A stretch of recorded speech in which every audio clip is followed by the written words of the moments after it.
Hello and welcome to my studio journal. Now back in 2022, I started to redesign my home studio, shifting from software to hardware for the first time. What began as a few videos for some curious students soon became an ongoing unfiltered record.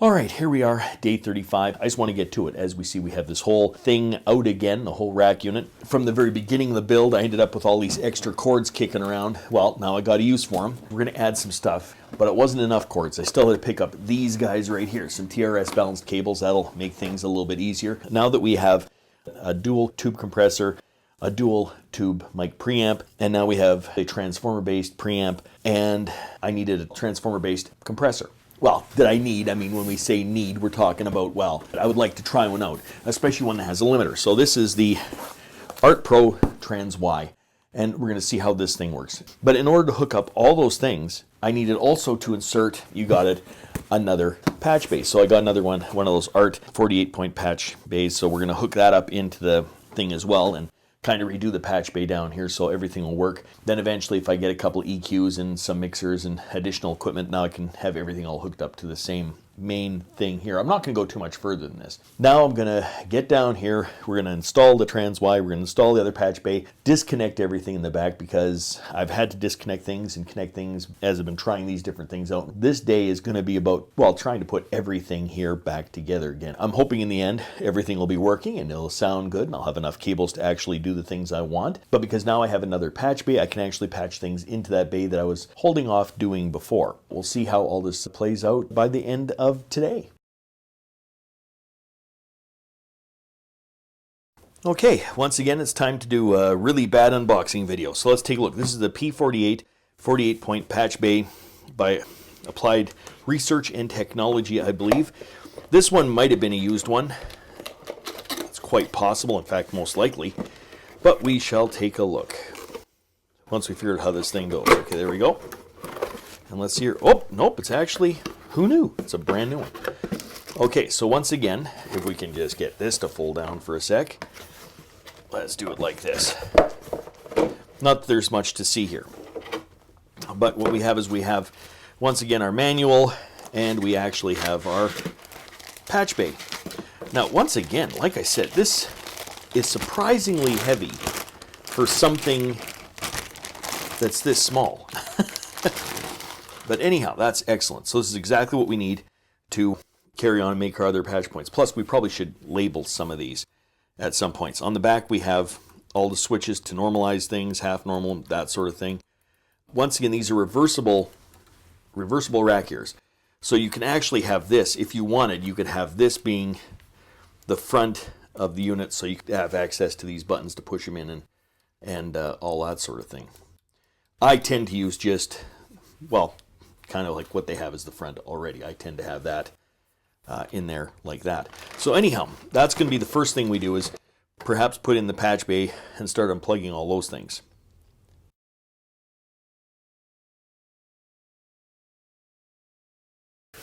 All right, so up next is the Trans Y. It's a 2-channel FET compressor. It basically has threshold, ratio, attack, release, and it has a de-esser on it. What I wanted this one particularly for is that it has, on the threshold, it is infinity to 1, which is an actual brick wall limiter. So I like that sort of, wanted to give it a try, see what happens. So let's take a look and see what this thing looks like. If we can get this open. And once again, like I said, really bad unboxing. You can see the back, kind of like the back of the unit and what it has here as well. So I'm going to be using, at least what my plan is to use, instead of using XLRs, I'm just going to be using balanced cables in and out because they do have balanced inputs and outputs. This one also has a detector in and out, so you can do things like side chaining. I'm not sure if I'd be using that feature that much, but it's a possibility. I certainly wouldn't say I would never try it. So all right, let's take a look at what we got in here. Once again, we have just the regular manual. Nothing new there. We have part of the power supply.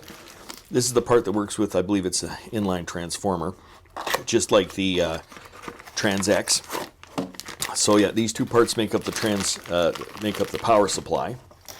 Only problem with that is that the power supply ends up being very, very, very long to connect. And I mean, it's okay if it's in a rack unit, but my rack unit doesn't need to have a power supply that long. But anyhow, we'll take a look and see what the actual unit looks like. Once again, this is a very heavy unit.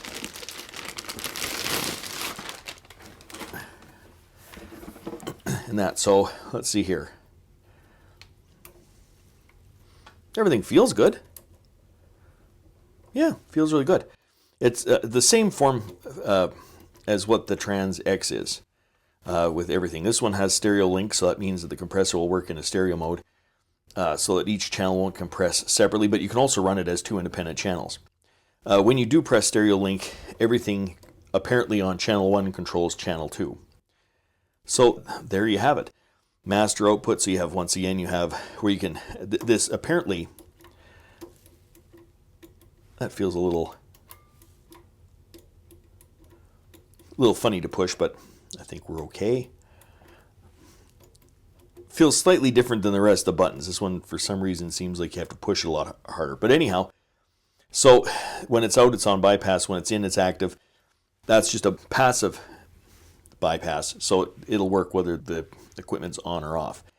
Anyhow, this is basically it. If we take a look at the back, once again, there's nothing really here. We have a output ground float, so we can actually change to help prevent ground loops, that is. And we have our two options here for commercial and for, pro audio grade, so we're going to leave that stuck in there.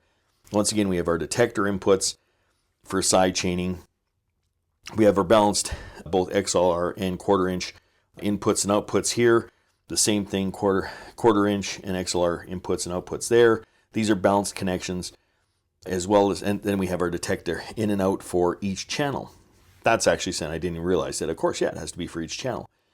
So that means another 4 cords if I was going to use it that way. But I don't intend on using it that way right off the bat, so I'm not going to hook that up to the patch bay. But because we have a new patch bay, I could always do that at a later point. So anyhow, the next thing is going to be to get all of this stuff into the racks, disconnect everything that's in the rack already, and reconnect everything in a different manner to the patch bays. So instead of the patch bay having, the one patch bay is strictly going to be for mixers and things like this, the other patch bay will be for all the extra audio interfaces and things like this.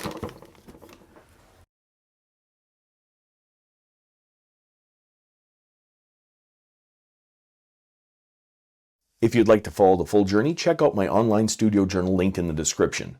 Until next time, I'm just a music teacher having fun. Catch you on the next one.